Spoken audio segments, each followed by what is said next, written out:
Hello student, आज हम राजनीति विज्ञान विषय के अंतर्गत शीत युद्ध का दौर के बारे में चर्चा कर रहे हैं। तो बच्चों, जैसा कि हम सब जानते हैं कि युद्ध का मतलब हमेशा तबाही होता है। युद्ध जो कि परमाणु हथियारों के द्वारा लड़ा जाता है, युद्ध क्षेत्र में लड़ा जाता है और इसमें प्रत्येक देश विरोधी देश पर अपनी संपूर्ण सैनिक शक्ति का उपयोग करता है और विरोधी देश को पूरी तरह से नष्ट कर देता है। तो युद्ध में जो भी देश शामिल होते हैं सभी को अपार जनहानि और धनहानि होती है, सभी का विध्वंस हो जाता है। तो यहाँ हम बात कर रहे हैं शीत युद्ध की। शीत युद्ध यानी एक ऐसा युद्ध है जो कि बिना हथियारों के लड़ा जाता है, जिसमें युद्ध क्षेत्र का उपयोग नहीं किया जाता, हथियारों का उपयोग नहीं किया जाता है और यह युद्ध हमेशा मनुष्य के मस्तिष्क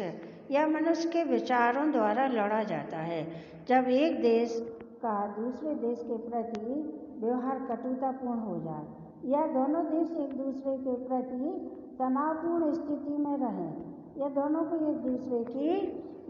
कुछ ऐसी बातें लग जाएं या ऐसी बातें खटक जाए जिससे कि एक दूसरे के विरोधी बन जाए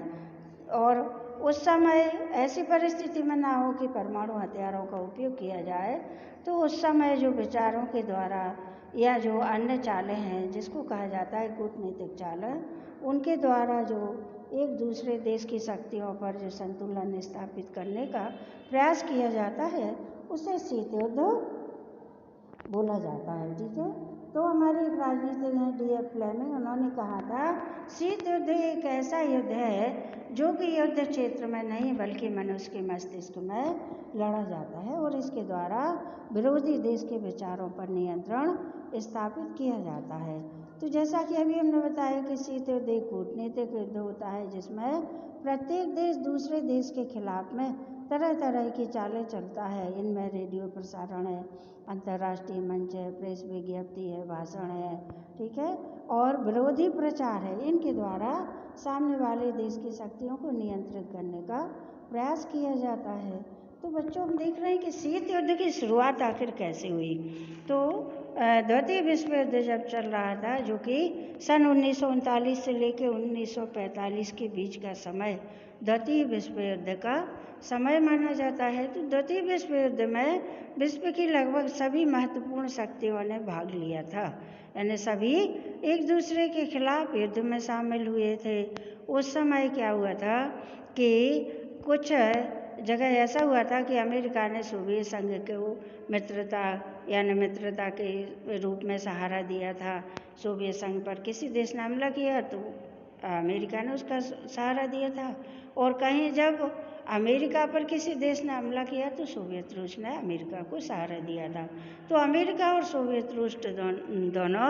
मित्र राष्ट्रों के रूप में दोनों एक दूसरे को सहयोग दिया था, सहारा दिया था। तो ये घटना है बच्चों 22 जून 1941 की। उस समय क्या हुआ था कि सोवियत संघ पर, जापान में उस समय नाजी शासन था, तो सोवियत संघ पर नाजी सेना ने आक्रमण कर दिया था और सोवियत रूस के काफ़ी अंदर तक नाजी सेनाओं ने प्रवेश कर लिया था। उस समय अमेरिका ने सोवियत रूस को सहारा दिया और जापान को हारना पड़ा, जापान को अपनी सेनाएं वापस बुलानी पड़ी। लेकिन उसी समय एक समझौता भी हुआ था जो कि याल्टा नामक स्थान पर हुआ था। उसमें क्या हुआ था कि अमेरिका ने तो सोवियत रूस का सहयोग दे दिया, लेकिन सोवियत रूस ने समझौते में जो वादे किए थे उनको पूरा नहीं किया था। अब द्वितीय विश्व युद्ध चलता रहा 1945 तक। तो इस समय क्या हुआ था कि 1945 के बाद में जब द्वितीय विश्व युद्ध समाप्त हो गया तो मित्र राष्ट्रों की जो अगुवाई थी वो अमेरिका, सोवियत संघ, ब्रिटेन और फ्रांस को करना था, जबकि जो ध्रुवीय राष्ट्र थे उनकी अगुवाई किसको करनी थी? जर्मनी, इटली और जापान के हाथ में इनकी अगुवाई का काम सौंपा गया था। तो इस युद्ध में क्या हुआ था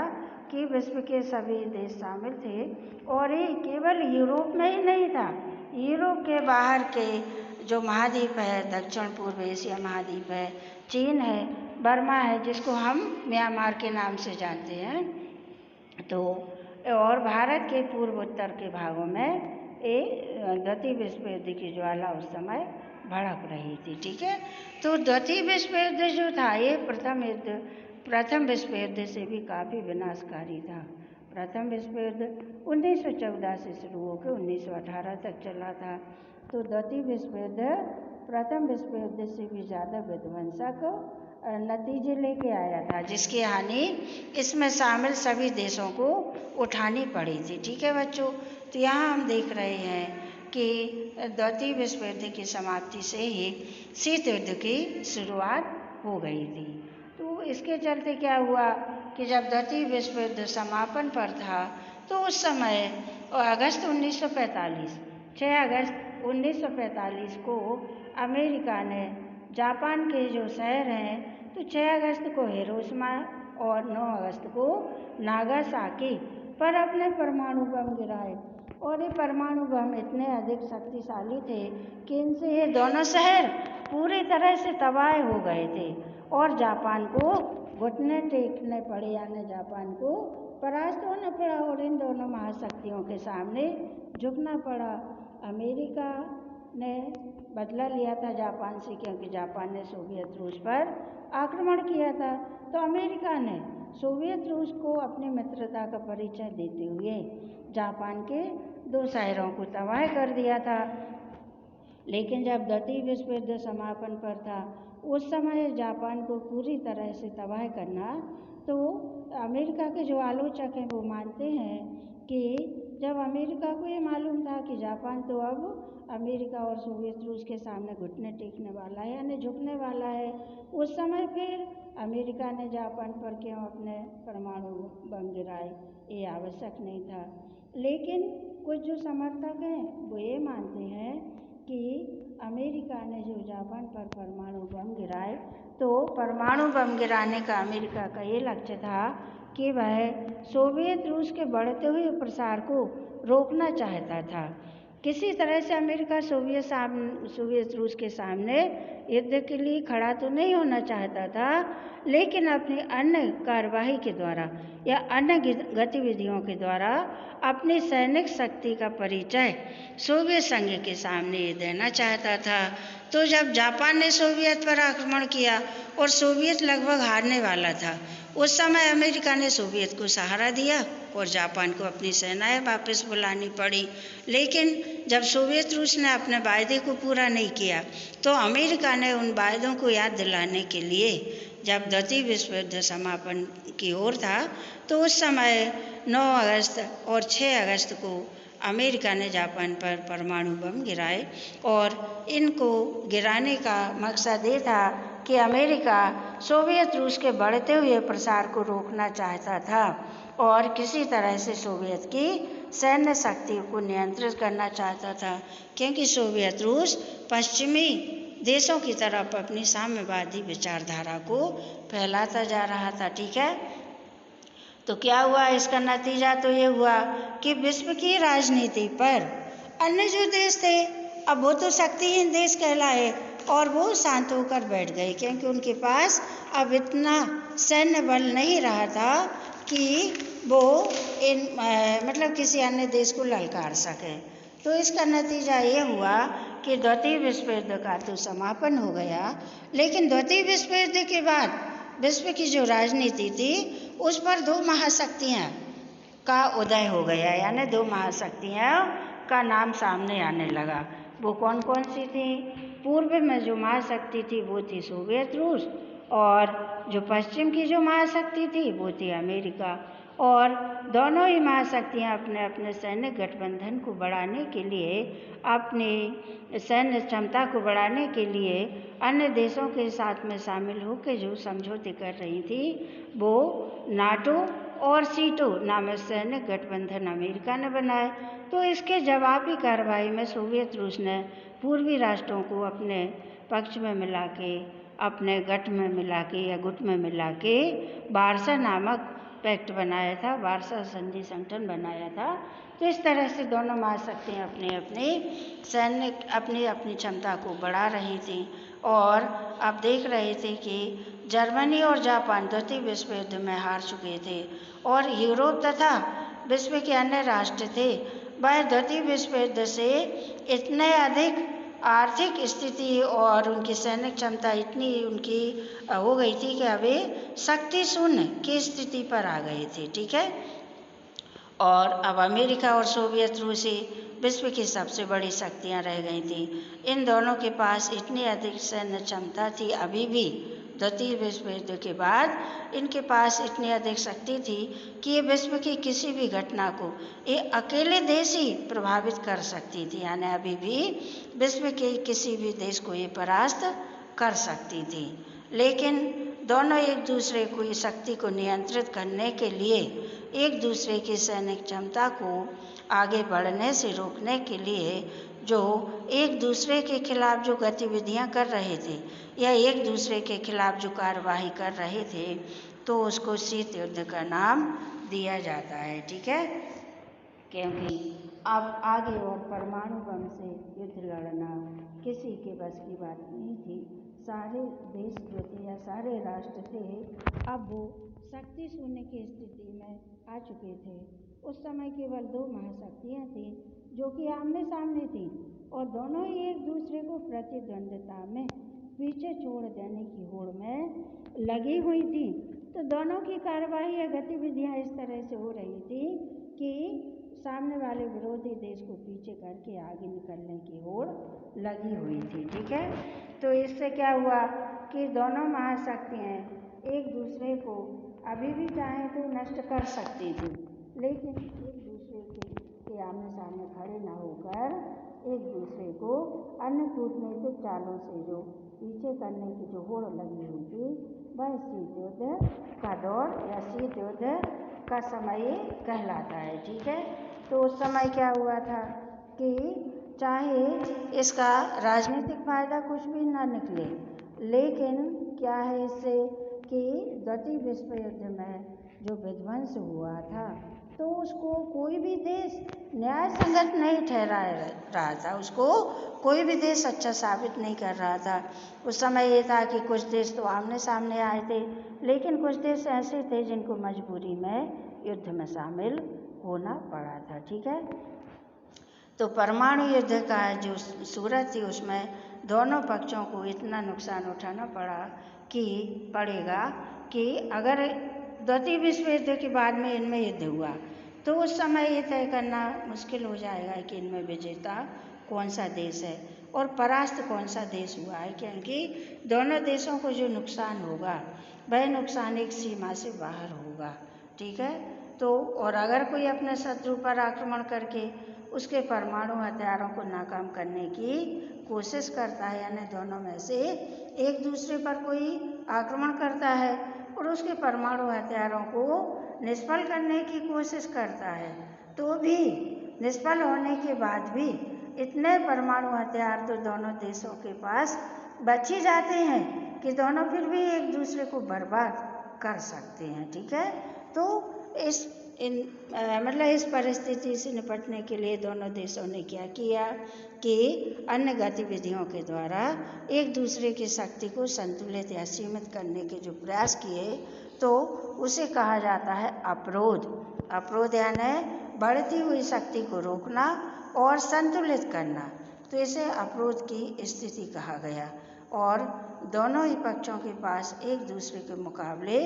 और परस्पर नुकसान पहुंचाने की क्षमता तो बहुत अधिक थी, लेकिन दोनों एक दूसरे को युद्ध में नहीं ललकारना चाह रहे थे और युद्ध का खतरा नहीं उठाना चाह रहे थे। ठीक है, तो इनके बीच में जो गहन प्रतिद्वंद्विता जारी थी उसे शीत युद्ध कहा गया। ठीक है, तो यह शीत युद्ध जो था वह कैसा था, बिना हथियारों के लड़ा गया युद्ध था। और इससे क्या हुआ कि दोनों एक दूसरे की शक्ति को रोकने के प्रयास में तो लगे रहे, लेकिन एक दूसरे की जो प्रतिद्वंद्विता थी, एक दूसरे से जो आगे बढ़ने की होड़ थी, उसको दोनों देश रोकने में असफल रहे। ठीक है, तो यह हम देख रहे हैं कि शीत युद्ध की प्रमुख सैनिक विशेषताओं पर अगर हम ध्यान दें तो इसमें जो दोनों महाशक्तियां हैं, दोनों महाशक्तियों के अपने अपने गुट थे और ये जो प्रतिद्वंदी गुट थे, तो इसमें जो शामिल हुए थे देश, तो उनसे ये अपेक्षा थी कि मान लो अमेरिका के साथ जो गुट में जो देश शामिल हुए हैं, तो उनसे सोवियत रूस उन देशों से अपेक्षा करता था कि वो कोई गैर जिम्मेदारी वाला कार्य नहीं करेंगे, और इधर सोवियत रूस के साथ में जो देश शामिल हुए थे तो उनसे अमेरिका ये अपेक्षा कर रहा था कि ये कोई गैर जिम्मेदारी वाला कार्य नहीं करेंगे। ठीक है, तो इस तरह से परस्पर विरोधी गुटों में शामिल देशों को यह समझाना था कि आपसी का जो युद्ध है वह जोखिम भरा है, क्योंकि इसमें ये हो सकता है कि दोनों महाशक्तियों के बीच में युद्ध हो जाए, यानी दोनों के गुटों में जो देश थे, मान लो गुटों में से कोई देश दूसरे देश पर आक्रमण कर देता दूसरे गुट के देश पर, तो फिर ये स्पष्ट था कि दोनों महाशक्तियां आमने सामने आ जाती। तो दोनों ही महाशक्ति ये चाह रही थी, अमेरिका चाह रहा था कि सोवियत रूस की तरफ के जो देश हैं तो वो कोई गैर जिम्मेदारी वाला कार्य ना करें, इधर सोवियत रूस ये चाह रहा था कि अमेरिका के गुट वाले जो देश हैं वो कोई गैर जिम्मेदारी वाला कार्य ना करें। ठीक है, तो इससे क्या हुआ कि इसकी वजह से दो महाशक्तियों के बीच में युद्ध की संभावना जो थी तो उस पर अंकुश लगाने का दोनों प्रयास कर रहे थे। और जब दो महाशक्तियों और उनकी अगुवाई वाले गुटों के बीच में पारस्परिक अवरोध का संबंध हो जाए, अवरोध यानी रोक और संतुलन का संबंध हो जाए, तो युद्ध लड़ना दोनों के लिए कैसा हो सकता है, विध्वंसक साबित हो सकता है, यानी इससे दोनों देशों को अपार हानि होगी और उस हानि को सहन कर पाना दोनों देशों के लिए कैसा हो जाएगा, बहुत ही विध्वंसक हो जाएगा। ठीक है, तो इसमें क्या था कि दोनों देशों को संयम से काम लेना था और तीसरे विश्व युद्ध की संभावना से बचना था, क्योंकि शीत युद्ध से समस्त पूरी मनुष्य जाति पर षड्यंत्र का जो खतरा मंडरा रहा था, जो दूसरे देश जो षड्यंत्र कर रहे थे, तो उससे बचने के लिए उस समय आमने सामने का युद्ध न होकर अपनी कार्यवाहियों के द्वारा विरोधी देश की शक्तियों को संतुलित करने की जो परिस्थिति बनी हुई थी उसको शीत युद्ध का दौर कहा जाता है। ठीक है, तो बच्चों अब इसमें आगे हम थोड़ा सा देखेंगे दो ध्रुवीय विश्व का आरंभ। ठीक है, तो दोनों महाशक्तियों के विभिन्न हिस्सों पर अपने प्रभाव का दायरा बढ़ाने के लिए जुली हुई थी, यानी दोनों महाशक्तियाँ थी तो विश्व के अन्य क्षेत्रों पर अपनी अपनी शक्ति को बढ़ाना चाहती थी, शक्ति कायम करना चाहती थी। तो दुनिया दो गुटों के बीच में स्पष्ट रूप से बढ़ गई थी, कुछ देश अमेरिका में शामिल हो गए थे, कुछ देश सोवियत रूस में शामिल हो गए थे। ठीक है, तो ऐसे में दोनों गुटों का संयम में रहना बहुत ही आवश्यक था, क्योंकि अगर दोनों गुट आमने सामने आते हैं तो तीसरा विश्व युद्ध अवश्य होगा, और तीसरा विश्व युद्ध होगा तो मनुष्य नहीं बचेगा, जो कि चौथा है, मतलब पृथ्वी पर मनुष्यों की संख्या और परमाणु की संख्या इतनी कम हो जाएगी कि मनुष्य चौथे विश्व युद्ध की स्थिति में नहीं रह जाएगा, यानी पूरी तरह से दुनिया पूरी तरह से तबाह हो जाएगी। तो एक दूसरे की शक्तियों पर संतुलन के लिए जो स्थिति बनी थी उसको शीत युद्ध का दौर कहा जाता है, और शीत युद्ध से दोनों देश एक दूसरे की शक्तियों पर संतुलन करने का प्रयास कर रहे थे। ठीक है बच्चों,